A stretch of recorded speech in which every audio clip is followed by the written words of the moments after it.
نحمده ونصلي ونسلم على رسوله الكريم اما بعد فاعوذ بالله من الشيطان الرجيم بسم الله الرحمن الرحيم ان الله وملائكته يصلون على النبي يا ايها الذين آمنوا صلوا عليه وسلموا تسليما اللهم صل على سيدنا ومولانا محمد معدن الجود والكرم وآله وصحبه وبارك وسلم صلاة وسلاما عليك يا رسول الله صلاة وسلاما عليك يا حبيب الله صلی اللہ تعالی علیہ وسلم۔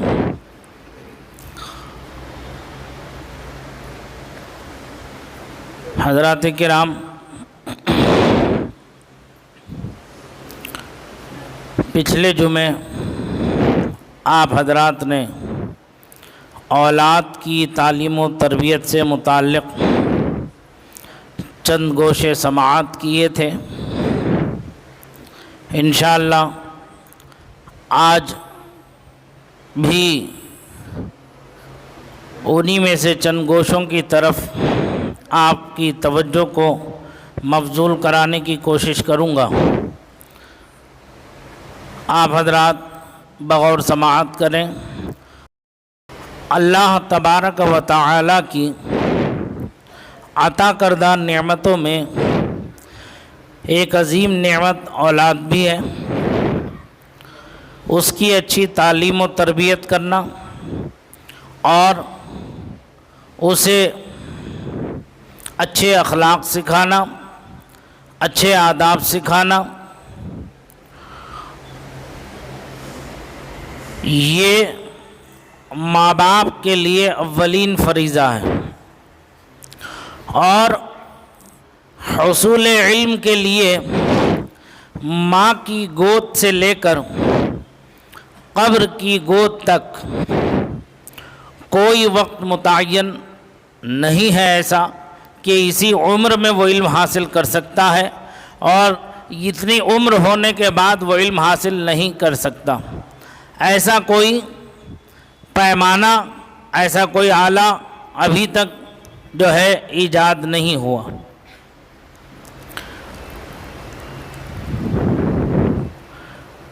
انسان اللہ تبارک و تعالی کی عظیم مخلوق ہے، جہاں اس نے بے شمار مخلوقات کی تخلیق کی ہے۔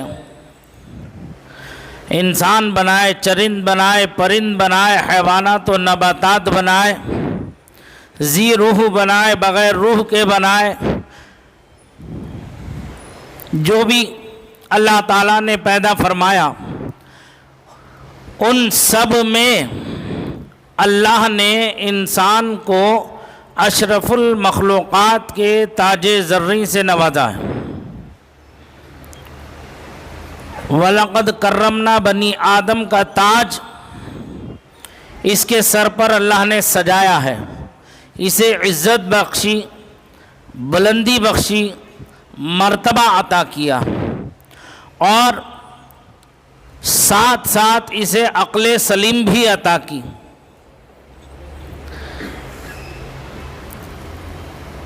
صحیح اور غلط کو پرکھنے، جانچنے، اس میں تمیز پیدا کرنے کی اللہ نے اسے صلاحیت بھی عطا فرمائی،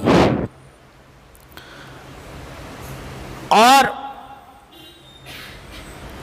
ان سب کے ساتھ اللہ نے اس تخلیق کا مقصد بھی بیان فرما دیا کہ میں نے تمہیں کیوں پیدا کیا ہے، تمہیں وجود بخشنے کا سبب کیا ہے، کس لیے میں نے تمہیں عدم سے ہست میں لے کر کے آیا۔ قرآن کریم نے صاف ارشاد فرمایا ہے، کیا فرمایا؟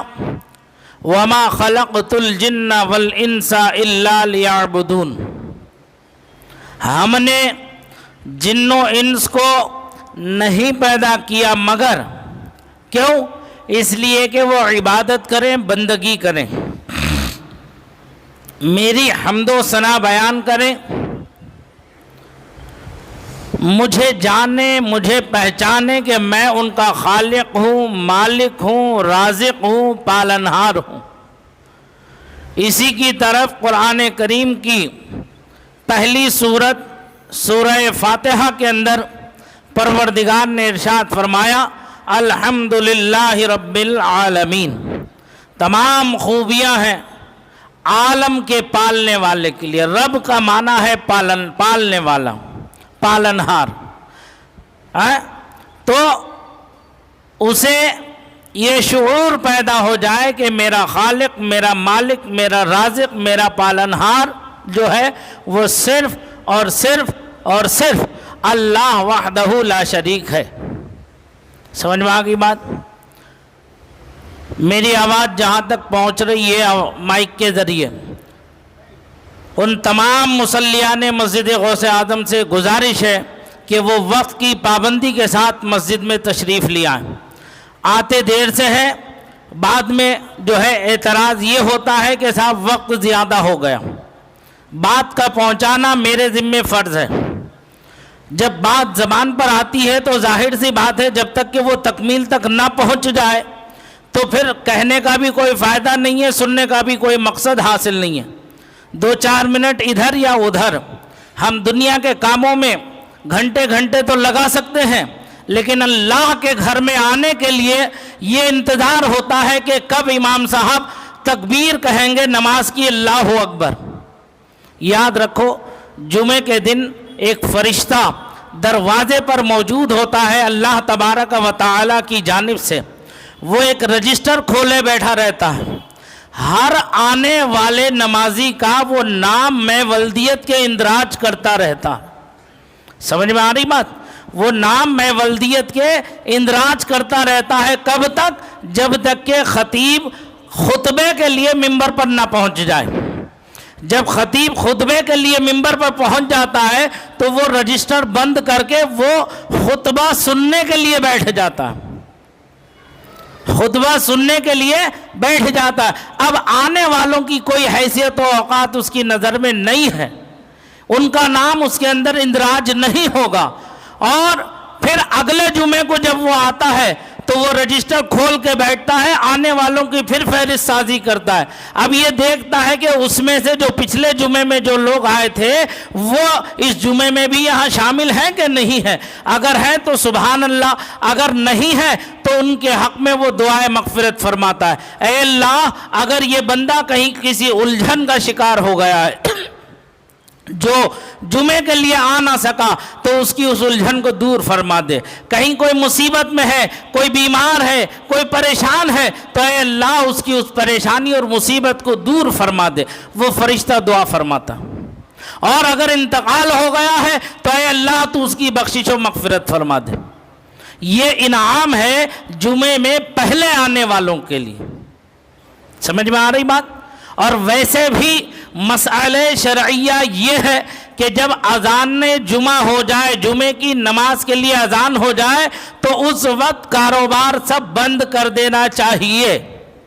شرعی نقطہ نظر سے اذان جمعہ کے بعد کاروبار کا کرنا شرعاً جائز نہیں ہے جب تک کہ نماز جمعہ سے فارغ نہ ہو جائے، اور جب نماز جمعہ سے فارغ ہو جائے تو پھر زمین میں اللہ کی پھیل جاؤ اور اللہ کا فضل تلاش کرو، یعنی رزق حلال کے لیے اب کوشش کرو، اللہ اس میں تمہارے لیے برکتیں رکھا ہے۔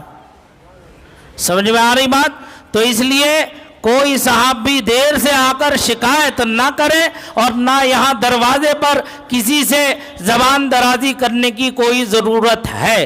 میں نے قرآن و حدیث کی روشنی میں یہ بات بتا دی، سمجھا دی۔ ماشاءاللہ مجھے خوشی اس بات کی ہوتی ہے کہ میرے آنے سے پہلے مسجد جو ہے کافی حد تک پر ہو جاتی ہے۔ اللہ تعالیٰ آپ لوگوں کو اس کی جزائے خیر عطا فرمائے۔ اگر ایسے ہی دینداری آپ کے اندر زندہ رہی اور آپ دیندار رہے تو وہ دن دور نہیں ہے کہ آپ اقوام عالم پر جو ہے حکمرانی کریں۔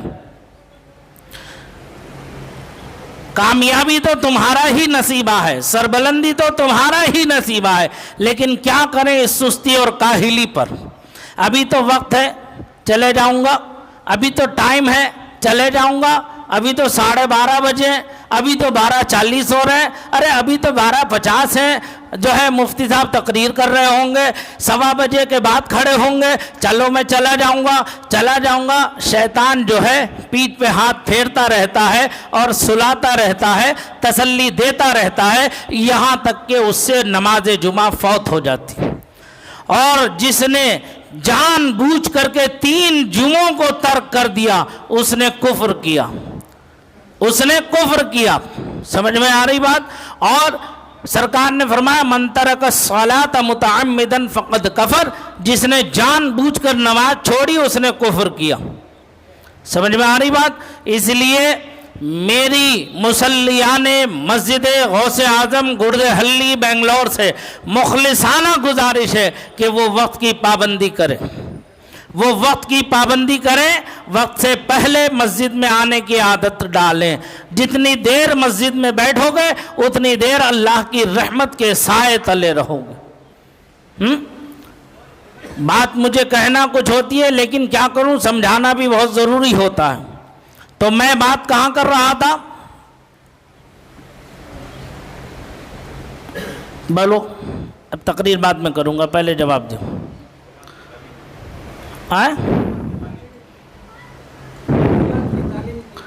نہیں، وہ بہت پیچھے کی بات ہے۔ حاضر رکھو ذہن، میرا مقصد یہ نہیں ہے بلاؤں اور ٹائم پورا کر کے تمہیں بھیج دوں، نہ،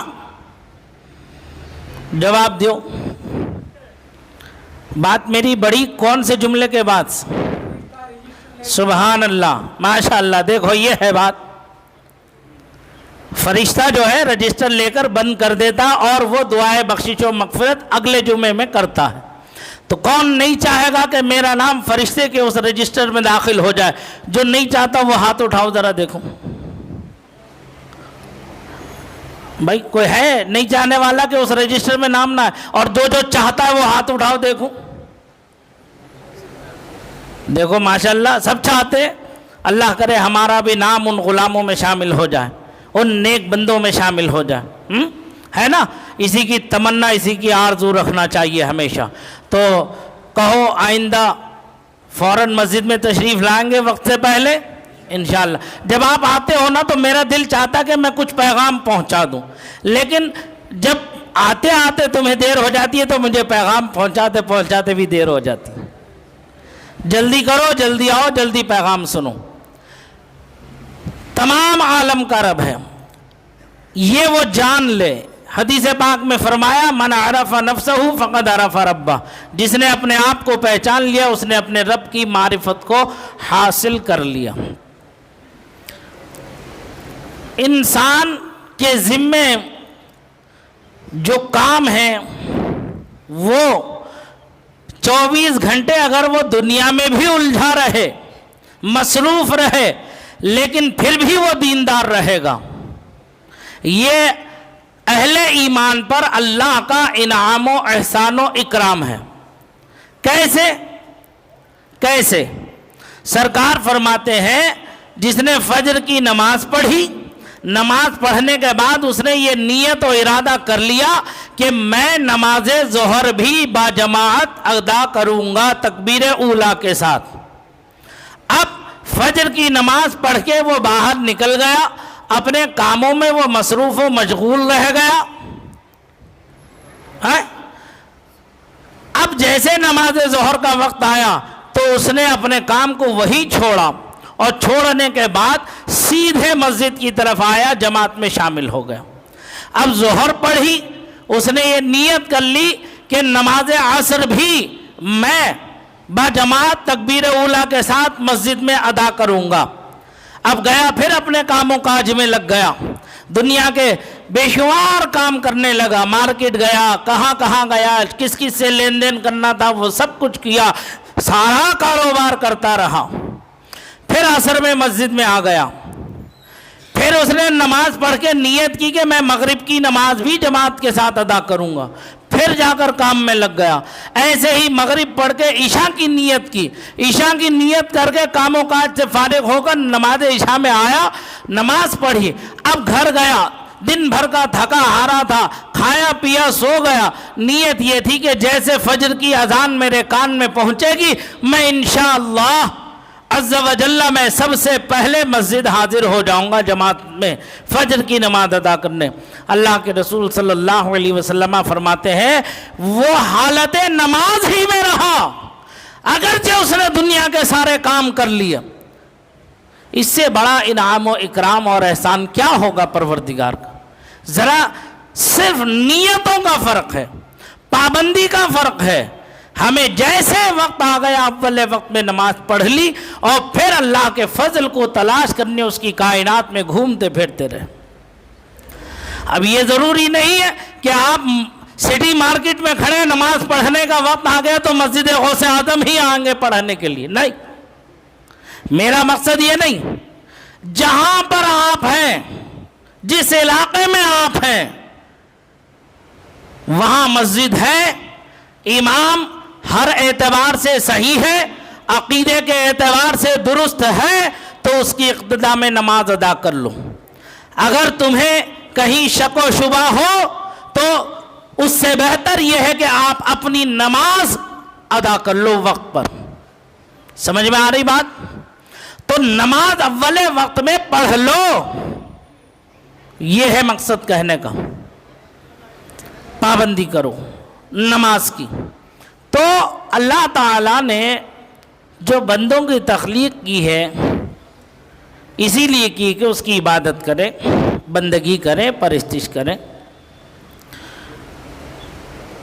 جہاں اللہ نے بے شمار نعمتیں دی وہیں اولاد جیسی عظیم نعمت بھی اللہ تعالیٰ نے اپنے بندوں کو عطا فرمائی.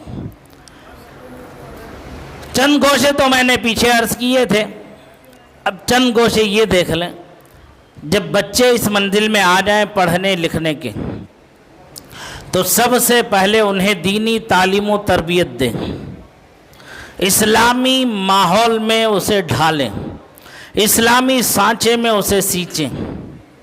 اس کی پرورش, اس کے اخلاق کو, اس کے کردار کو, اس کے سیرت کو, اس کی گفتار کو جو ہے قرآن و حدیث کی روشنی میں تراشیں. اگر بچے کی زبان سے کوئی غلط جملہ نکل گیا اسے وہی تنبیہ کر دیں اور اس کی اصلاح کر دیں. فرمایا گربہ کشتن روز اول, بلی کا سر پہلے ہی دن کچل دو تاکہ وہ دوبارہ ہانڈی میں منہ نہ ڈالے. بزرگوں نے فرمایا بھلے مانس کو ایک بات اور بھلے گھوڑے کو ایک چابک کافی ہے. یہ بچپن کی تربیت کا اثر ہے. اگر آپ نے اس کی سیدھ بچپن سے ہی اگر اسے صحیح راستے پر چلانا شروع کر دیا تو وہ کبھی اس کا قدم ڈگمگائے گا نہیں, اللہ اس کا معین و مددگار ہوگا. جب وہ اللہ کا وفادار ہوگا تو وہ اللہ کی رحمت کے سائے میں ہوگا, کوئی اسے کوئی نقصان پہنچانے والا نہیں ہوگا. ہاں اگر کوئی آزمائش آتی ہے, امتحان آتا ہے تو یہ تمہارے ایمان کا امتحان ہے, اسے جو ہے لے کر کے دل برداشتہ ہونا یہ مومن کی شان نہیں ہے. کیوں؟ لا تقنطوا من رحمت اللہ, اللہ کی رحمت سے مایوسی جو ہے وہ کفر ہے. ہمیشہ یہ دعا کرو کہ اے اللہ ہم اس لائق نہیں ہیں کہ تیرے امتحان و آزمائش میں کھرے اتر سکیں بغیر تیری توفیق کے. تو توفیق خیر دینے والا ہے, تو استقامت دینے والا ہے, تو صبر دینے والا ہے, تو جو ہے تندرستی عافیت و سلامتی دینے والا ہے. مولا سب کچھ تو تیرا ہی ہے, تو جیسے چاہے جس حال میں چاہے مجھے رکھ لے اور مجھ سے راضی ہو جا. سمجھ میں آ رہی بات؟ تو یہ اللہ کی بارگاہ میں یوں التجا کرتے رہنا چاہیے اور یہ ہمارا حق بھی ہے, یہ ہمارا حق بھی ہے. تو اب جب بچے اس منزل میں آ جائیں تو ان کی اچھی تعلیم و تربیت دو, خاص کر سے بیٹیوں کی تعلیم اچھی کرو. بیٹوں کی بھی تعلیم اور بیٹیوں کی دونوں برابر ہیں, دونوں آنکھوں کا نور ہے, دل کا سرور ہے, چین ہے, ماں باپ کے قلب کا سکون ہے. اللہ نے کسی کو دونوں نعمتوں سے نوازا ہے، کسی کو ایک ایک نعمت سے نوازا ہے، کسی کو بیٹیاں ہی بیٹیاں دی ہیں، کسی کو بیٹے ہی بیٹے دیے ہیں، کسی کو بیٹا اور بیٹی دونوں دیے۔ حدیث پاک میں فرمایا گیا ہے جس نے 2 بہنوں اور 1 بیٹی کو عزت کے ساتھ اپنے گھر سے ان کے شوہروں کے گھر رخصت کر دے تو اس نے 1 حج 1 عمرے کا ثواب پا لیا، اور جس نے 2 بہنوں 1 بیٹی کی عزت کے ساتھ رخصتی کر دی تو اللہ نے اسے بھی یہی اجر عطا فرمایا۔ اس کا مطلب یہ نہیں ہے کہ تم پر حج فرض ہے تو تم یہ کہو گے بھیا حج سے زیادہ فرض افضل جو ہے وہ نکاح کرا دینا ہے کسی کا، نہیں، حج اپنی جگہ اولین فریضہ ہے، نکاح سنت ہے۔ سمجھ میں آ رہی بات؟ اس کے لیے اپنے اس فرض سے رکنا یہ شرعاً جائز نہیں۔ ان کا جب نصیب جڑ کر کے آئے گا، تم کرو یا نہ کرو، تمہارے پاس ہو یا نہ ہو، دونوں کی شادی ہو جائے گی، اللہ کر دے گا۔ جیسے تمہارا انتظام کیا ویسے ان کا بھی کر دے گا۔ سمجھ میں آ رہی بات؟ تو بیٹے اور بیٹیوں کی تعلیم و تربیت پر خاص توجہ دو، خصوصیت کے ساتھ۔ آج کے اس ماحول میں جو آپ دیکھ رہے ہیں، ایسے حالات میں اپنی بچیوں کی خاص کر سے حفاظت کر لو، اپنی بہنوں کی خاص کر سے حفاظت کر لو، اپنی بیٹیوں کی حفاظت کر لو۔ یاد رکھو یہ انمول نگینے ہیں، انمول نگینے، ان کا دل کبھی نہ توڑو شرعی دائرے میں رہ کر، لیکن ہر جائز چیز کو ان کی پورا کرو، لیکن ناجائز مانگوں کو کبھی پورا نہ کرو۔ آج جو یہ فتنے، یہ فسادات ہو رہے ہیں، یہ سب ناجائز مانگوں کی وجہ سے ہو رہے ہیں۔ بھائی اچھے سے اچھا پہناؤ، اچھے سے اچھا اڑاؤ، اچھے سے اچھا کھلاؤ، زیور اللہ نے تمہیں دولت دی ہے تو خوب پہناؤ، وہ ان کی زینت ہے، لیکن شرعی دائرے میں ان کی تعلیم و تربیت کرو، پردے کا اہتمام کرو۔ ایک موقع پر حضرت ام المومنین عائشہ صدیقہ عفیفہ رضی اللہ تعالی عنہا سرکار حجرہ مبارک کے دروازے پر کھڑے ہوئے ہیں، ایسے ہاتھ لگائے ہوئے، کیسے؟ دونوں چوکھٹوں کو پکڑے ہوئے کھڑے ہوئے ہیں آقا کائنات۔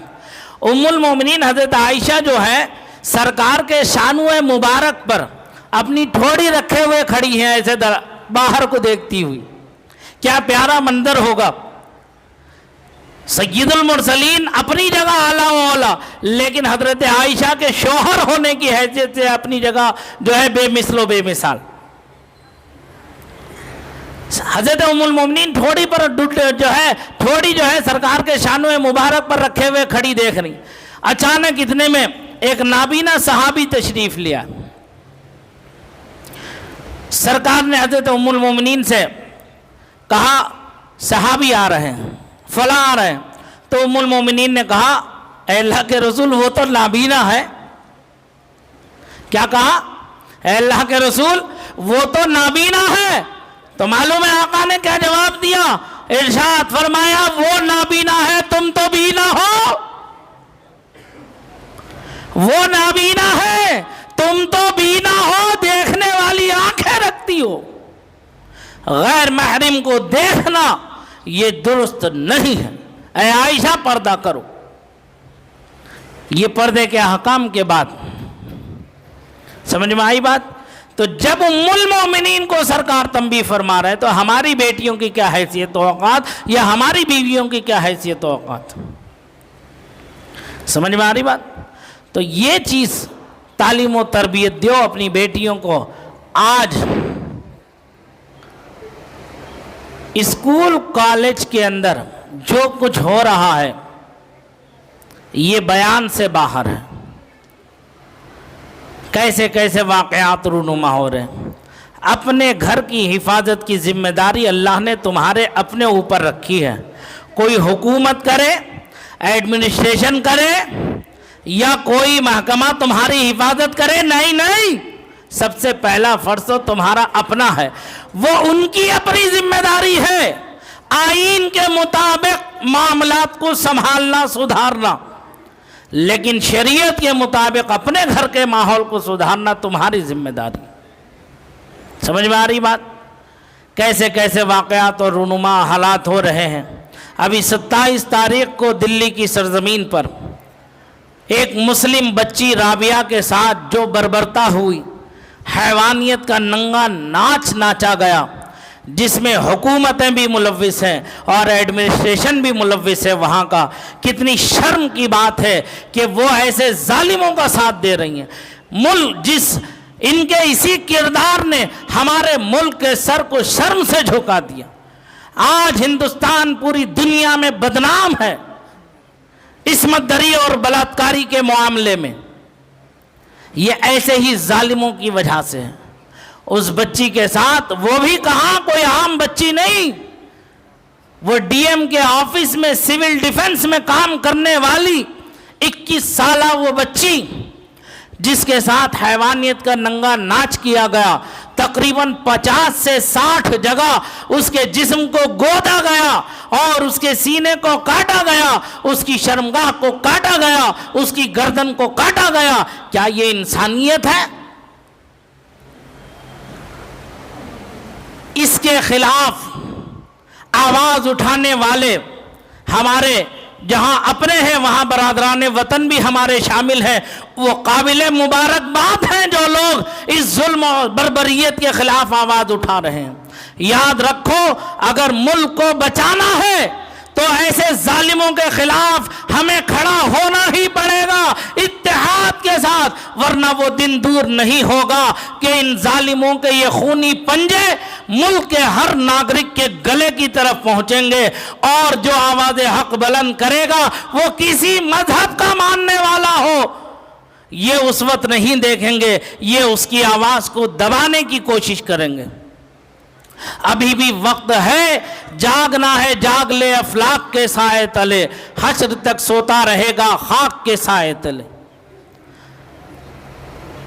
اپنے ماحول کو پہچانو، ارد گرد کے ماحول کو پہچانو، اپنی سیلف ڈیفنس کو پہچانو، اپنی قوت کو مجتمع رکھو، منتشر نہ کرو۔ اور یہ جو آخری بات عرض کر رہا ہوں، چونکہ 2 منٹ رہ گئے ہیں، جو شادیوں کے اندر یہ سب واقعات کیوں ہو رہے ہیں؟ جو شادیوں کے اندر غیر شرعی رسم و رواج کو داخل کر کے تم نے سرکار کے حکم کی خلاف ورزی کی ہے۔ سرکار نے فرمایا نکاح آسان کر دو، زنا کو مشکل کر دو، لیکن ہماری قوم نے نکاح کو مشکل کر دیا اور زنا کے دروازے کھول دیے، زنا کو آسان کر دیا۔ جب یہ امت کے بھکاری اپنے گھر بیٹیاں تھوڑی لا رہے ہیں، بلکہ ایک بینک کی تجوری سمجھتے ہیں کہ یہ بینک کی تجوری ہے، ہم جب چاہیں گے اس کا لاک کھولیں گے اور جو ہے اس میں سے مال نکال لیں گے۔ یہ بھیک ہے، بھکاری ہے، بھکاری شرعاً اس کا لینا دینا جائز نہیں ہے۔ یاد رکھو، جو طے کر کے لے وہ رشوت، جو مانگ کے لے وہ بھیک، اور جو بلا طلب ملے وہ تحفہ ہے، ہدیہ ہے، جس کا لینا بھی سنت اور دینا بھی سنت۔ تم اپنے بیٹوں کی شادیاں کر رہے ہو یا بیٹوں کی قیمتیں لگا رہے ہو، وہ بھی ایسے نکھٹو نٹھلوؤں کی جو کام کاج کے نہ کام کا نہ کاج کا، گھر بیٹھا اناج کا، جو بیویوں کے حقوق ادا کرنے کی حیثیت و اوقات نہیں ہے، 2 پیسے بیوی پر خرچ نہیں کر سکتا، تو ایسی صورت میں اس کا نکاح کر کے دوسرے کی بہن بیٹی کو اپنے گھر لا کر کے اس پر ظلم و زیادتی کرنا یہ شرعاً حرام ہے، حرام۔ اور جتنے لوگ ایسے معاملات میں شریک ہوں گے وہ سب کے سب گناہگار ہوں گے اللہ کے یہاں۔ نکاح کو سادگی کے ساتھ کرنے کی عادت ڈالو۔ لازمی نہیں ہے کہ تم 100 200 500 لوگوں کی دعوت کرو، نہیں ہے مت کرو، سادگی سے کرو، شریف خاندان کی بچیوں سے نکاح کرو، اچھے گھرانوں کی بچیوں سے نکاح کرو اور دیندار بچیوں سے نکاح کرو، ان کے حقوق کو ادا کرو۔ لڑکوں کو چاہیے اور لڑکیوں کو بھی چاہیے کہ شادی سے پہلے پہلے وہ لڑکیاں شوہر کا حق سمجھ لیں، جان لیں، اور لڑکے بیوی کا حق سمجھ لیں اور جان لیں کہ مجھ پر بعد نکاح کیا حقوق عائد ہوتے ہیں، مجھے کیسا زندگی کو گزارنا چاہیے، اور عورتیں یہ جان لیں کہ میں اپنے گھر کو کیسے اچھے سے اچھا ڈسپلین دے کر اپنے شوہر کو آرام و راحت پہنچا کر اللہ کی رضا کو حاصل کر سکوں گی۔ اس کے لیے چاہیے کہ ہمیں جگہ جگہ ہماری بہن بیٹیوں کی تعلیم و تربیت کا انتظام کریں، ہر محلے میں، ہر گلی کوچے میں دینی تعلیم کا آغاز ہونا چاہیے۔ لیکن فرمایا گیا فانظر امن تأخذون دینکم، تم خوب غور کر لو، دیکھ لو، سمجھ لو کہ دین کس سے حاصل کر رہے ہو۔ جو دین تمہیں سکھا رہا ہے وہ بھی کامل ہے کہ ناقص ہے؟ ناقص کیا کسی کو کوئی کامل بنا سکتا ہے؟ دینداری، تقوی، پرہیزگاری سنتوں کے مطابق اسے آنا چاہیے۔ پڑھاؤ بچیوں کو، لیکن دیکھ کر کے، ہوش سنبھال کر کے، عقیدہ درست ہونا چاہیے۔ کہیں ایسا نہ ہو کہ کہیں کسی بدعقیدگی میں پھنس کر کے وہ تمہارے لیے دنیا میں بھی وبال بن جائے اور آخرت میں بھی تمہارے لیے وبال بن جائے۔ دینداری کی طرف توجہ دو۔ عقیدہ سب سے پہلی چیز ہے۔ ایک بات گانٹھ میں باندھ لو اچھی طرح سے، جو اللہ اور اس کے رسول کا وفادار ہے وہ ہمارا ہے، جو اللہ اور اس کے رسول کا وفادار نہیں اس سے ہمارا کوئی تعلق نہیں۔ اگرچہ وہ نماز پڑھے، روزہ رکھے، حج کرے، زکوٰۃ دے، صدقات و خیرات و حسنات کی لائن لگا دے، انبار کر دے، لیکن اللہ اور اس کے رسول کی بارگاہ کا گستاخ و بے ادب ہے تو اس سے ہمارا کوئی تعلق، کوئی ناطہ رشتہ نہیں۔ ایسی جگہ بس میری یہ بات خوب غور سے یاد رکھنا۔ اپنی بات کو میں ختم کر رہا ہوں۔ آمین وآخر دعوانا ان الحمدللہ رب العالمین۔ السلام علیکم ورحمۃ اللہ وبرکاتہ۔